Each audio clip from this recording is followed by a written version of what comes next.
2026 അതായത് അടുത്ത ബ്രിക്സ് ഉച്ചകോടി ഇന്ത്യയിലാണ്. അതുകൊണ്ട് തന്നെ ബ്രിക്സിനി PSC പരീക്ഷകളിൽ നിറയും. എന്താണ് സാധാരണയായി ബ്രിക്സുമായി ബന്ധപ്പെട്ട് PSC പരീക്ഷകളിൽ ചോദിക്കാറ്?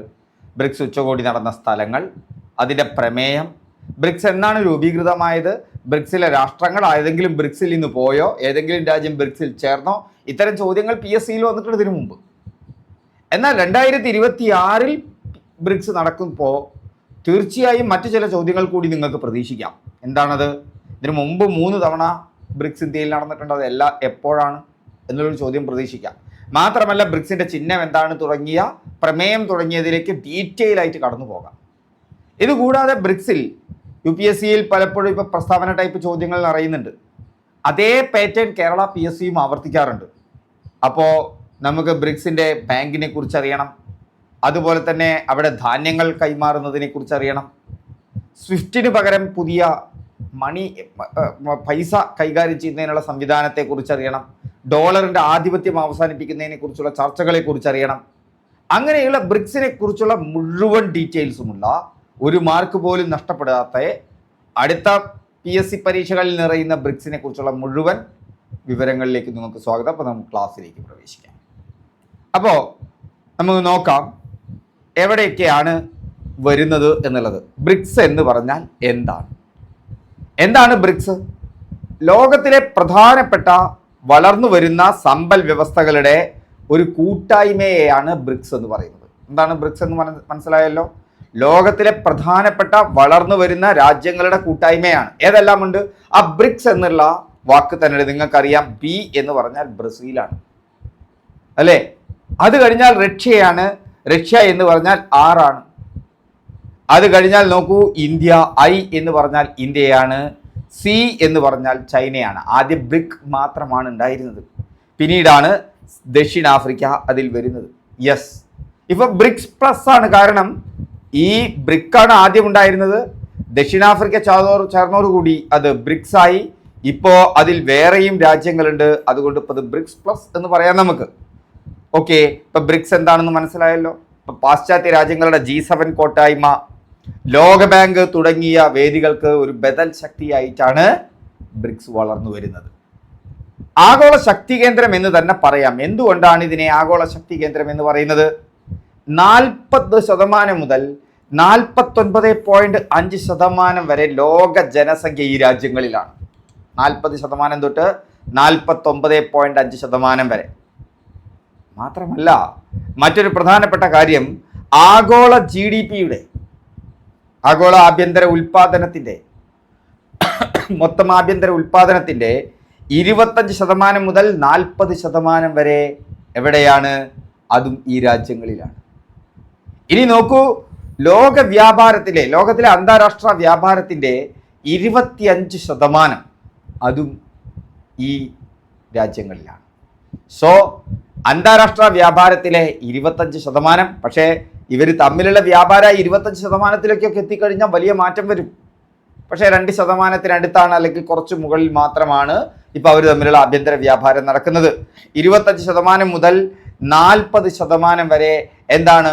ആഗോള GDPയുടെ, അതുപോലെ തന്നെ 40% മുതൽ 49.5% വരെ ലോക ജനസംഖ്യ. കുറച്ചല്ലോ. ഇത്രയും കാര്യങ്ങളാണ് നമ്മുടെ എന്തിനെ വ്യത്യസ്തമാക്കുന്നത്, ഇതിനെ വ്യത്യസ്തമാക്കുന്നത്, ബ്രിക്സിനെ വ്യത്യസ്തമാക്കുന്നത്. മറ്റൊരു പ്രധാനപ്പെട്ട കാര്യം നമ്മൾ നോക്കേണ്ടത് ഇതിൻ്റെ രൂപീകരണമാണ്. വളരെ പ്രധാനപ്പെട്ട ചില വർഷങ്ങളാണ്, ഓർത്തിരിക്കണം. അത് ഏറ്റവും ഓർത്തിരിക്കേണ്ട വർഷം ഏതാണ്? 2009. ഏറ്റവും ഓർത്തിരിക്കേണ്ട വർഷം 2009. കാരണം അവിടെ വെച്ചാണ് ഒന്നാം ഔദ്യോഗിക ഉച്ചകോടി നടക്കുന്നത്. ഒന്നാം ഔദ്യോഗിക ബ്രിക് ഉച്ചകോടി നടക്കുന്നത് 2009 ഒരു വർഷം കഴിഞ്ഞ് 2010 ദക്ഷിണാഫ്രിക്ക അംഗമാവുന്നതോടുകൂടി അത് ബ്രിക്സ് ആയി മാറി. 2009 ബ്രിക്കാണ്, BRIC, Britain, Russia, India, China. പക്ഷെ 2010 ഒരാൾ കൂടി അംഗമായി. അപ്പോൾ എന്തായി മാറി?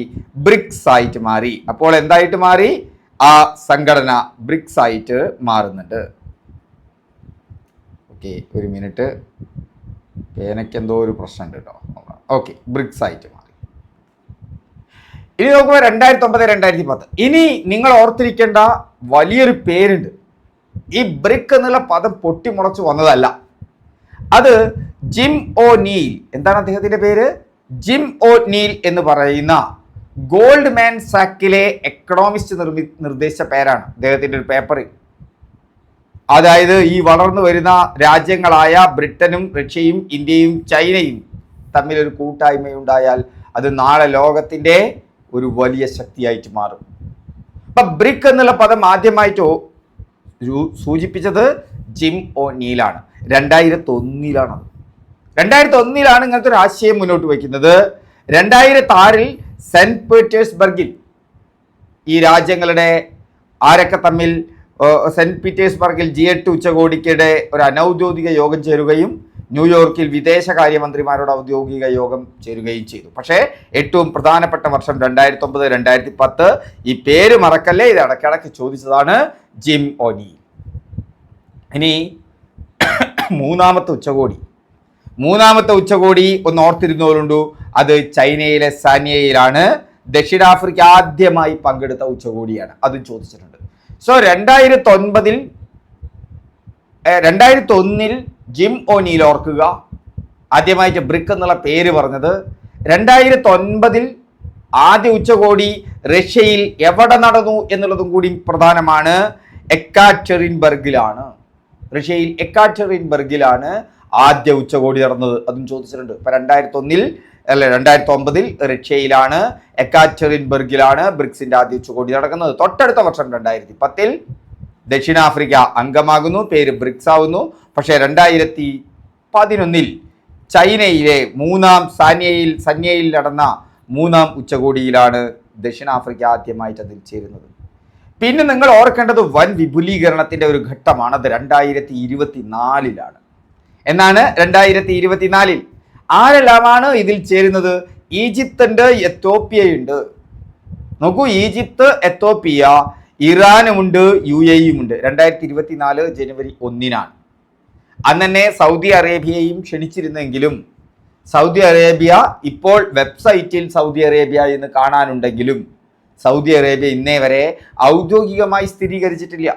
ഉച്ചകോടിയിലൊക്കെ പങ്കെടുക്കുന്നുണ്ട്. അപ്പൊ സൗദി അറേബ്യനെ അംഗമായിട്ട് തന്നെ നമുക്ക് കാണാം. എന്നാൽ ഈ ബ്രിക്സിൽ നിന്ന് പിന്മാറിയ ഒരു രാജ്യമുണ്ട്. ആ രാജ്യം ഏതാണ്? അർജന്റീന. ചോദിക്കാം. ബ്രിക്സിൽ നിന്ന് പിന്മാറിയ ഒരേ ഒരു രാജ്യമേ ഉള്ളൂ, അർജന്റീനയാണ്.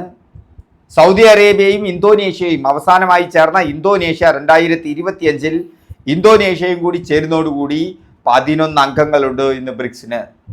പിന്നെന്തേ 10 അവിടെ കാണിക്കാൻ? സൗദി അറേബ്യ ഔദ്യോഗികമായി ഇതുവരെ ഞങ്ങൾ ബ്രിക്സിൽ അംഗമായി എന്ന് പറഞ്ഞിട്ടില്ല. എന്നാൽ ഉച്ചകോടിയിൽ പങ്കെടുക്കുന്നുണ്ട്. ഇതിനു മുൻപുള്ള ഉച്ചകോടിയിൽ പങ്കെടുത്തിട്ടുണ്ട്. ബ്രിക്സിന്റെ ഔദ്യോഗിക വെബ്സൈറ്റിലും സൗദി അറേബ്യ ഉണ്ട്. ഓക്കെ, അപ്പോ 2024 ജനുവരി 1 ഈജിപ്തും എത്യോപ്യയും ഇറാനും UAEയും സൗദി അറേബ്യയും ഒക്കെ തന്നെ ബ്രിക്സിൽ അംഗമാകുന്നത്. സൗദി അറേബ്യ ഇപ്പൊ ഇല്ലാന്നും ഉണ്ടെന്നും പറഞ്ഞിട്ടില്ല. അപ്പൊ ഉണ്ട് തന്നെ വെക്കാം. അതിന് ചില അന്താരാഷ്ട്ര കാര്യങ്ങളുടെ അവിടേക്കൊന്നും നമ്മൾ പോണ്ട. ഓക്കെ, ഇനി പങ്കാളിത്ത രാജ്യങ്ങൾ. ഇത് കൂടാതെ 10 പാർട്ട്ണർ കൺട്രീസ് ഉണ്ട്. Belarus, Nigeria, Bolivia, Thailand, Kazakhstan, Uganda, Cuba, Uzbekistan, Malaysia, Vietnam. ഒന്നെടുത്ത് കോഡ് ഉണ്ടാക്കി വെച്ച് പഠിച്ചോളൂ. സോ 2024 ഈ എക്സ്പാൻഷൻ ഓർക്കുക. ഈജിപ്ത് ഉണ്ട്, എത്യോപ്യയുണ്ട്, ഇറാനുണ്ട്, UAE ഉണ്ട്. ഇത് കൂടാതെ 2025 ഇന്തോനേഷ്യ ഔദ്യോഗിക പൂർണ്ണ അംഗം. അങ്ങനെ സൗദി അറേബ്യയും കൂട്ടിയാൽ ഇന്ന് 11 അംഗങ്ങളുണ്ട്. പിന്നെ സാമ്പത്തിക നെടുന്തൂണുകൾ. ആ നെടുന്തൂണാണ് ന്യൂ ഡെവലപ്മെന്റ് ബാങ്ക്. ആ ന്യൂ ഡെവലപ്മെന്റ് ബാങ്കിന്റെ ആസ്ഥാനം എവിടെയാണ് എന്ന് ചോദിക്കും. അതിന്റെ ആസ്ഥാനം ഷാങ്ഹായ്, ചൈനയിലാണ്. ചൈനയിലെ ഷാങ്ഹായിലാണ്. പക്ഷേ സൗത്ത് ആഫ്രിക്കയിലും ബ്രസീലിലും ഇതിന് പ്രാദേശിക ശാഖകളുണ്ട്, റീജിയണൽ ഓഫീസുകളുണ്ട്. എന്നാൽ ഓർക്കുക, ബ്രിക്സിന് എന്തില്ല? ബ്രിക്സിന് ഒരു സ്ഥിരം ആസ്ഥാനമില്ല. ബ്രിക്സിന് ഒരു ആസ്ഥാനമില്ല. എന്നാൽ ബ്രിക്സിന്റെ കീഴിലുള്ള നാഷണൽ ഡെവലപ്മെന്റ് ബാങ്കിന് ആസ്ഥാനമുണ്ട്. അത് ചൈനയിലെ ഷാങ്ഹായിലാണ്. മാത്രമല്ല അതിന്റെ ആദ്യത്തെ പ്രസിഡന്റ് എന്ന് പറയുന്നത് ഇന്ത്യക്കാരനായ KV കാമത്താണ്. വളരെ പ്രധാനപ്പെട്ട കാര്യമാണ്. ബംഗ്ലാദേശും UAEയും ഈജിപ്തും ഉറുഗ്വേയും ബ്രിക്സിൽ അംഗമാണ്. ഇനി ഒരു contingent reserve arrangement CRA. Contingent reserve arrangement എന്ന് പറഞ്ഞാൽ ബാലൻസ് ഓഫ് പേയ്മെന്റ്, അടവുശിഷ്ട പ്രതിസന്ധി നേരിടുന്ന രാജ്യങ്ങളെ സഹായിക്കുക എന്നുള്ള ലക്ഷ്യത്തോടു കൂടി $100 ബില്യൺ ആകെ ശേഷിയുള്ള കണ്ടിജന്റ് റിസർവ് അറേഞ്ച്മെന്റും കൂടി ഇതിന്റെ പ്രത്യേകതയാണ്. അത് ചൈനയാണ് അതിലെ ഏറ്റവും വലിയ എന്ന് പറയുന്നത് ഷെയർ കോൺട്രിബ്യൂട്ടർ എന്ന് പറയുന്നത്. ഈ $100 ബില്യൺ മറ്റ് ഇന്ത്യയൊക്കെ ഉണ്ട്, ഇന്ത്യയും റഷ്യയൊക്കെ ഉണ്ട്. അപ്പൊ സാമ്പത്തിക നെടുന്തൂണിൽ നിങ്ങൾ ഏറ്റവും കൂടുതൽ ആലോചിക്കേണ്ടത് ന്യൂ ഡെവലപ്മെന്റ് ബാങ്കാണ്. ന്യൂ ഡെവലപ്മെന്റ് ബാങ്കിൽ തന്നെ ഏറ്റവും പ്രധാനമായി നിങ്ങൾ ഓർക്കേണ്ടത് അതിന്റെ ആസ്ഥാനം ഷാങ്ഹായ് ചൈനയിലാണ്. എന്നാൽ ബ്രിക്കിന് ആസ്ഥാനമില്ല. അതിന്റെ പ്രസിഡന്റ് എന്ന് പറയുന്നത് ആരാണ്? KV കാമത്ത്. ആദ്യ പ്രസിഡന്റ് എന്ന് പറയുന്നത് അത് ചോദിച്ചിട്ടുണ്ട്, ഇന്ത്യക്കാരനാണ്. ഓക്കെ, അത് ക്ലിയർ ആണല്ലോ, പോയിന്റ് സെറ്റ് ആണല്ലോ. അപ്പൊ നോക്കൂ, ഇനി സാമ്പത്തിക തന്ത്രപ്രധാന മുൻകൈകൾ എന്ന് പറയുന്നത് ഡീഡോളറൈസേഷൻ ആണ്. അതായത് ഡോളറിന്റെ ആശ്രയം കുറയ്ക്കാൻ. നിങ്ങൾക്കറിയാം SWIFT അല്ലേ? 2 ബാങ്കുകൾ തമ്മിൽ പൈസ കൈകാര്യം ചെയ്യുന്ന ഒരു സംവിധാനമാണ് ഇന്റർനെറ്റിലൂടെ. ആ സ്വിഫ്റ്റിന് പകരമായി ബ്രിക്സ് പേയ്മെന്റ് സിസ്റ്റം ഉണ്ടാക്കാൻ ആലോചിക്കുന്നുണ്ട്. അതുകൂടാതെ തന്നെ ബ്രിക്സ് ഗ്രെയിൻ എക്സ്ചേഞ്ച്, ഗ്രെയിൻ എന്ന് പറഞ്ഞാൽ ധാന്യം, ഭക്ഷ്യസുരക്ഷ വർദ്ധിപ്പിക്കുന്നതിന് വേണ്ടി രാജ്യങ്ങൾ തമ്മിൽ അംഗരാജ്യങ്ങൾക്കിടയിൽ ഭക്ഷ്യസുരക്ഷയും സാങ്കേതിക സുരക്ഷയും ഉറപ്പാക്കാനുള്ള സംയുക്ത വേദിയാണ്. അതുപോലെ തന്നെ റാപ്പിഡ് ഇൻഫർമേഷൻ സെക്യൂരിറ്റി ചാനൽ എന്ന് പറഞ്ഞാൽ വിവര സാങ്കേതിക വിദ്യയിലെ സൈബർ സുരക്ഷയ്ക്കും തൽക്ഷണ വിവര വിനിമയത്തിനുമുള്ള സംവിധാനമാണ്. സമീപകാല ഉച്ചകോടികൾ വളരെ പ്രധാനപ്പെട്ട ഒന്നാണ്.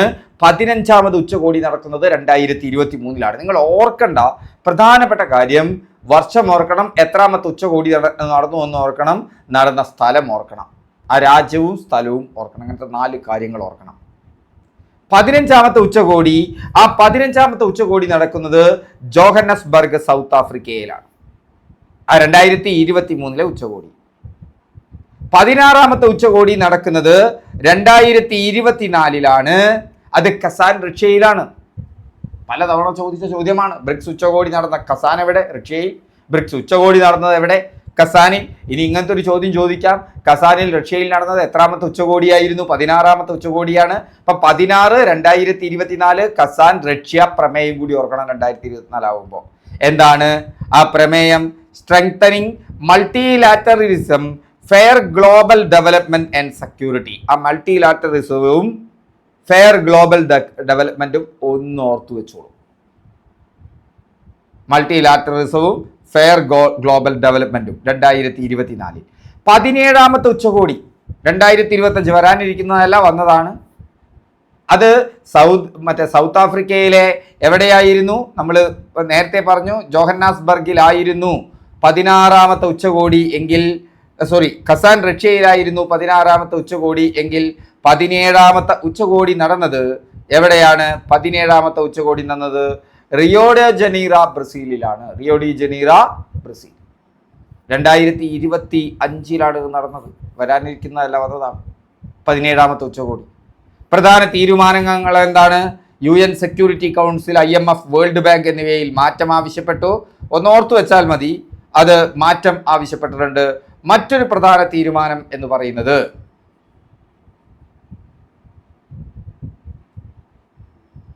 ഏതാണ്? ക്ലൈമറ്റ് ഫിനാൻസ് ഡിക്ലറേഷൻ വരുന്നുണ്ട്. കാലാവസ്ഥാ സാങ്കേതിക വിദ്യയിൽ. മറ്റൊന്ന്, ആഗോള വിഷയങ്ങളിൽ ഗാസ വിടർത്താനും കാശ്മീർ ഭീകര ആക്രമണം അപലപിക്കുകയും ചെയ്തു. അതൊരു വലിയ നേട്ടമായിരിക്കുന്നു ഇന്ത്യയുടെ ആഗോള വേദികളിൽ. ബ്രസീലും റഷ്യയും, അതുപോലെ തന്നെ ആരുണ്ട്? ബ്രസീലുണ്ട്, റഷ്യയുണ്ട്, അതുപോലെ തന്നെ ഇന്ത്യയുണ്ട്, ചൈനയുണ്ട്, സൗത്ത് ആഫ്രിക്കയുണ്ട്, വേറെയും 5 രാജ്യങ്ങളുണ്ടല്ലേ. UAEയും ഇന്ന് നമ്മൾ നോക്കുമ്പോൾ UAE ഉണ്ട്, സൗദി അറേബ്യയുണ്ട്. ആ രാജ്യങ്ങളടക്കമുള്ള ബ്രിക്സ് കാശ്മീർ ഭീകരാക്രമണ അപലപനം, ക്ഷയരോഗ നിവാരണം ചോദിക്കാം. കാരണം അതൊരു ഇമ്പോർട്ടൻ്റ് പോയിന്റ് ആണ്. ഇനി ഇന്ത്യ അധ്യക്ഷ പദവിയിലേക്ക് വരികയാണ് 2026. 2026 ഇന്ത്യ അധ്യക്ഷ പദവിയിലേക്ക് വരുമ്പോൾ ഇന്ത്യയുടെ 4ാമത്തെ ഊഴമാണ്. ഇത് എത്രാം തവണയാണ് എന്നുള്ളൊരു ചോദ്യം വരാം. ഇന്ത്യയുടെ 4ാമത്തെ ഊഴമാണ്. എത്രാമത്തെ ഉച്ചകോടിയാണ്? 18ാമത്തെ ഉച്ചകോടിയാണ്. ഏത് മാസമാണ്? ഓർത്തിരിക്കണം, സെപ്റ്റംബറിലാണ്. ഓണക്കാലത്താണ്. നമ്മുടെ പല പരീക്ഷയും വരുന്ന കാലമാണ്. ഇന്ത്യയിലാണ്. ഈ ചോദ്യം അവിടെയൊക്കെ കയറി വരും. അതിൻ്റെ മുദ്ര ലോഗോ. ആ ലോഗോ എന്താണ്?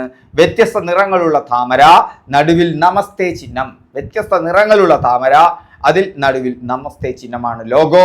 മാത്രമല്ല അതിൻ്റെ കോർ തീം ബ്രിക്സ് എന്നുള്ള അക്രോണിം ഒന്ന് വിപുലീകരിക്കുന്ന രീതിയിലുള്ള ഒരു എന്താണ് വന്നിട്ടുള്ളത്? ഒരു നാമമാണ് വന്നിട്ടുള്ളത്. ബ്രിക്സ് എന്ന് പറഞ്ഞാൽ ബി ബിൽഡിംഗ് ഫോർ, ആർ എന്ന് പറഞ്ഞാൽ resilience, innovation, cooperation and sustainability. എന്താണ് അപ്പോൾ ബ്രിക്സിൻ്റെ വരുന്നത്? ബിൽഡിംഗ് ഫോർ, റിസൈലൻസ്, അതുപോലെ തന്നെ ഇന്നവേഷൻ, കോപ്പറേഷൻ ആൻഡ് സസ്റ്റൈനബിലിറ്റി. അപ്പോൾ അവിടെ ഹ്യൂമാനിറ്റി ഫസ്റ്റ്, മനുഷ്യത്വത്തിന് പ്രഥമ പരിഗണന എന്നും പീപ്പിൾ സെൻട്രിക് ഗവേണൻസ്, ജനകേന്ദ്രീകൃത ഭരണം എന്നുമാണ് ഇതിൻ്റെ കാഴ്ചപ്പാടുകൾ എന്ന് പറയുന്നത്. ഓർത്തിരിക്കുക. നോക്കൂ, അപ്പൊ ബ്രിക്സ്, അപ്പൊ ഇന്ത്യയുടെ 4 മുൻഗണനാ മേഖലകൾ നിങ്ങൾ പറയും, മറന്നു പോകരുത്. അത് ബ്രിക്സ്, അത് 2026 ഉച്ചകോടിയുടെ ആ 4 ബ്രിക്സ് എന്ന് പറയുമ്പോൾ ബിൽഡിംഗ് ഫോർ ബി ആണ്. ആർ എന്ന് പറഞ്ഞാൽ റിസൈലൻസ്, പ്രതിരോധ ശേഷി. ഏതിനൊക്കെയുള്ള പ്രതിരോധ ശേഷി? മഹാമാരികൾ, നമ്മൾ കോവിഡ് പോലെയുള്ള മഹാമാരികൾ കണ്ടു. ഭക്ഷ്യക്ഷാമം, അതായത് ഭക്ഷ്യക്ഷാമം, കാലാവസ്ഥാ വ്യതിയാനം എന്നിവ അതിജീവിക്കാൻ. അതുപോലെ തന്നെ ക്ലൈമറ്റ്, അവിടെ ഒരു മാറ്റം. ക്ലൈമറ്റ് NCB എന്ന് പറഞ്ഞാൽ climate funding, NDB national development ബാങ്കിന്റെ ക്ലൈമറ്റ് ഫണ്ടിങ് മെച്ചപ്പെടുത്തുക. മഹാമാരികൾ, അതുപോലെ തന്നെ ഭക്ഷ്യക്ഷാമം, ഇതൊക്കെ വന്നാലുള്ള പ്രതിരോധം, അതവിടെയാണ് റിസൈലൻസ് വരുന്നത്. അതാണ് 6. അത് കഴിഞ്ഞാൽ ഇന്നവേഷൻ, നവീകരണം. എവിടെയാണ് നവീകരണം നടക്കേണ്ടത്? നമുക്കറിയാം AI, അതുപോലെ തന്നെ ഫിൻടെക്, ഇതിൻ്റെയൊക്കെ ഉപയോഗം ധാരാളമായിരിക്കുന്നു ആർട്ടിഫിഷ്യൽ ഇൻ്റലിജൻസിൻ്റെ. അപ്പോൾ ഇന്ത്യയുടെ DPI എന്ന് പറഞ്ഞാൽ ആധാർ, UPI പോലെയുള്ളവ, അതുപോലെ അത് മറ്റ് രാജ്യങ്ങളിലേക്ക് വ്യാപിക്കുക. അതുപോലെ മറ്റ് രാജ്യങ്ങളുടെ ചിലത് ഇന്ത്യയിലേക്ക് കൊണ്ടുവരിക. ബ്രിക്സ് ഇന്നവേഷൻ നെറ്റ്വർക്ക് രൂപീകരണം. കോഓപ്പറേഷൻ, സഹകരണം, അതായത് കസ്റ്റംസിൽ സഹകരണം, IMF, WTO-യിലൊക്കെ സംയുക്തമായ നിലപാട്, അതാണ് കോഓപ്പറേഷൻ. സസ്റ്റൈനബിലിറ്റി, സുസ്ഥിരത. ഗ്രീൻ എക്കോണമി ഫ്രെയിംവർക്കാണ്. ബ്രസീലിൻ്റെ ബയോഫ്യുവൽ ഉണ്ട്, ചൈനയുടെ EV ഉണ്ട്, സോളാർ ഉണ്ട്. അതുപോലെ തന്നെ ഇന്ത്യയെ സംബന്ധിച്ചിടത്തോളം സോളാറുണ്ട്. അങ്ങനെയുള്ള ഗ്രീൻ ബോണ്ടുകളും കാർബൺ അക്കൗണ്ടിങ് ഒക്കെ ആലോചിക്കുന്ന കോർപ്പറേഷൻ, എന്താണ് സസ്റ്റൈനബിലിറ്റി, സുസ്ഥിരത. ഇതാണ് ബ്രിക്സിൻ്റെ കാര്യം. ഇന്ത്യയുടെ മുൻകാല അധ്യക്ഷ പദങ്ങൾ എപ്പോഴൊക്കെയാണെന്ന് ചോദിക്കും. വളരെ പ്രധാനപ്പെട്ട ഒരു ചോദ്യമാണ്. ഇന്ത്യയുടെ അധ്യക്ഷ പദങ്ങൾ എപ്പോഴാണ്? 13ാമത്തെ ഉച്ചകോടി.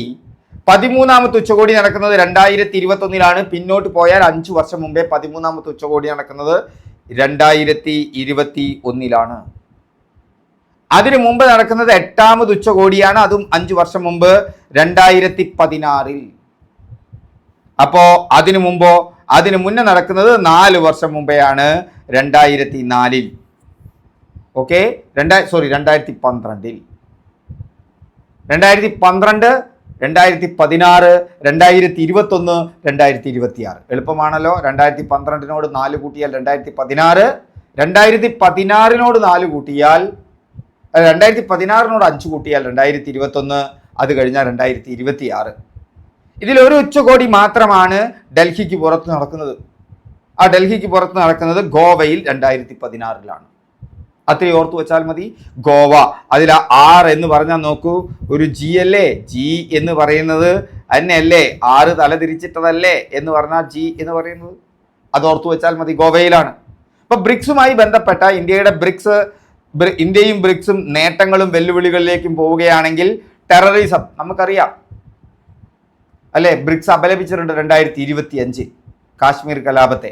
ടെററിസം, ക്ലൈമറ്റ് ചേഞ്ച് എന്നിവയിൽ ആഗോള നിലപാടിക്കാനുള്ള ശക്തമായ ഒരു വേദിയാണ്. 3 ബില്യൺ ജനങ്ങളുടെ ബൃഹത്തമായ വേദിയിലേക്കുള്ള പ്രവേശനമാണ്. നാഷണൽ ഡെവലപ്മെന്റ് ബാങ്ക് വഴി ബാലൻസ് ഓഫ് പേയ്മെന്റ്, അടവശിഷ്ട പ്രതിസന്ധിയൊക്കെ വരുമ്പോൾ വേണമെങ്കിൽ നമുക്ക് ആശ്രയിക്കാൻ പറ്റാവുന്ന ഒന്നാണ്. $100 ബില്യൺ ഉണ്ട് അവിടെ. സ്ഥിരമായ ആസ്ഥാനമില്ല, സെക്രട്ടേറിയറ്റോ ഇല്ല. ഷാങ്ഹായി ചൈനയിൽ നാഷണൽ ഡെവലപ്മെന്റ് ബാങ്കിനുണ്ടെങ്കിൽ ബ്രിക്സിന് സ്ഥിരമായ ഒരു ആസ്ഥാനമോ സെക്രട്ടേറിയറ്റോ ഇല്ല. US അനുകൂല ചേരിയിലുള്ള UAE ഉണ്ട്, വേണമെങ്കിൽ സൗദി അറേബ്യ ഉണ്ട്. അതേസമയം അവിടെ ഉണ്ട്, അവിടെ ചൈന ഇന്ത്യ അതിർത്തി തർക്കമുണ്ട്. അതേസമയം തന്നെ US വിരുദ്ധരായ റഷ്യ ഇറാനും ഉണ്ട്. ചൈനയുടെ ഏതാണ് BRI പദ്ധതിയുണ്ട്. ആഗോള വ്യാപാരത്തിൻ്റെ 26% നേരത്തെ നമ്മൾ പറഞ്ഞു, അതായത് കാൽ ഭാഗത്തിലധികം ഉണ്ടെങ്കിലും അംഗരാജ്യങ്ങൾ തമ്മിലുള്ള വ്യാപാരം വെറും 2.2% മാത്രമാണ്. സാമ്പത്തികം, നാഷണൽ ഡെവലപ്മെന്റ് ബാങ്കിന് വേൾഡ് ബാങ്കിനോട് മത്സരിക്കാനുള്ള ഫണ്ടില്ല. ക്രെഡിറ്റ് റേറ്റിംഗ് ഏജൻസി യാഥാർത്ഥ്യമായിട്ടില്ല. IBSA പോലെയുള്ള മറ്റ് ജനാധിപത്യ കൂട്ടായ്മകളുടെ ലക്ഷ്യങ്ങളുടെ ഓവർലാപ്പ് ഒക്കെ തന്നെ എവിടെയുണ്ട്? ബ്രിക്സിനെ സംബന്ധിച്ചിടത്തോളം പ്രധാനപ്പെട്ട കാര്യമാണ്. ഇനി നോക്കൂ, 2024 ബ്രിക്സ് ഉച്ചകോടിയിൽ യുമായി ബന്ധപ്പെട്ട് ശരിയായത് ഏത് ചോദ്യം വന്നതാണ്. അതായത് 16ാമത് കസാനിലാണ് എന്ന് പറഞ്ഞു. അവിടെ ശരിയാണ്. കസാൻ ചൈനയിലാണോ? അല്ല. കസാൻ എവിടെയാണ്? കസാൻ നിങ്ങൾക്കറിയാം, റഷ്യയിലാണ്. ആസ്ഥാനം എവിടെയാണ്? ഡൽഹി. ബ്രിക്സിന് ആസ്ഥാനമില്ല. അതേസമയം നാഷണൽ ഡെവലപ്മെന്റ് ബാങ്കിന് ആസ്ഥാനമുണ്ട്. 2009 രൂപീകരിച്ചു, അത് ശരിയാണ്. അതുകൊണ്ട് 1ഉം 4ഉം മാത്രമാണ് ശരി. 16ാമത് ഉച്ചകോടിയുടെ പ്രമേയം സ്ട്രെങ്തനിങ് മൾട്ടി കൾച്ചറലിസം അല്ല, മൾട്ടി കൾച്ചറലിസം അല്ല, മൾട്ടി ലാറ്ററലിസമാണ്. തെറ്റിക്കാൻ വേണ്ടി ബോധപൂർവം തന്നതാ. ഫോർ ഗ്ലോബൽ ഡെവലപ്മെന്റ് എന്നുള്ളത് മൾട്ടി ലാറ്ററലിസമാണ്. 2024 ഉച്ചകോടി നടന്നത് എവിടെയാണ്? 2024 ഉച്ചകോടി നടന്നത് അത് റഷ്യയിലാണ്. അപ്പോൾ 2024 ചോദിക്കും, 2025 ചോദിക്കും. Johannesburg South Africa, 2026 India. 18ാമത്തെ ഉച്ചകോടി. മുൻവർഷ ചോദ്യങ്ങൾ നമ്മൾ നോക്കുമ്പോൾ മറ്റൊരു പ്രധാനപ്പെട്ട ചോദ്യം, ആദ്യ ഉച്ചകോടി 2009 റിയോ ഡി ജനീറോയിൽ നടന്നു, ഒടുവിൽ ചേർന്നത് ദക്ഷിണാഫ്രിക്ക. ഇത് 2014 ചോദ്യമായിരുന്നു, അന്നത് ശരിയായിരുന്നു. ഇന്ന് അവസാനം ചേർന്നത് ഇന്തോനേഷ്യ എന്ന് പറയാം. അവസാനം ചേർന്ന രാജ്യം 2025. 2024 വലിയൊരു വിപുലീകരണം നടക്കുന്നത്. നിങ്ങൾക്കറിയാം, ഇറാനും UAEയും അതുപോലെ തന്നെ സൗദി അറേബ്യ ഇതുവരെ ഔദ്യോഗികമായി അംഗീകരിച്ചിട്ടില്ലെങ്കിലും, ഔദ്യോഗികമായി അത് പുറത്തു പറഞ്ഞിട്ടില്ലെങ്കിലും അതൊക്കെ വരുന്നത്. രൂപീകൃതമായ വർഷം 2009 പക്ഷേ ബ്രിക്സ് ആകുന്നത് 2010 പക്ഷേ നമുക്കറിയാം ചൈനയിൽ നടന്ന 3ാമത്തെ ഉച്ചകോടിയിലാണ് സൗത്ത് ആഫ്രിക്ക പങ്കെടുക്കുന്നത്. ഓക്കെ, അത് ഓർത്തിരിക്കണം. ബാങ്ക് ഏത്? നാഷണൽ ഡെവലപ്മെന്റ് ബാങ്കാണ്. ഇന്ത്യയുടെ 3 പില്ലറുകൾ ഏത്?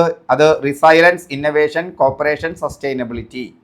സോ നമ്മൾ ബ്രിക്സുമായി ബന്ധപ്പെട്ട ഒരു മാർക്ക് നിങ്ങൾക്ക് നഷ്ടമാവരുത്. ഈ ക്ലാസ് നന്നായിട്ട് ഓർത്തിരിക്കുക. നമുക്ക് ലാസ്റ്റത്തെ വിവരങ്ങളും കൂടി നോക്കിക്കഴിഞ്ഞാൽ നമുക്കൊന്ന് അവസാനിപ്പിക്കാം. അപ്പോൾ എന്താണ് അവസാനത്തെ വിവരങ്ങളിലേക്ക് പോവാം.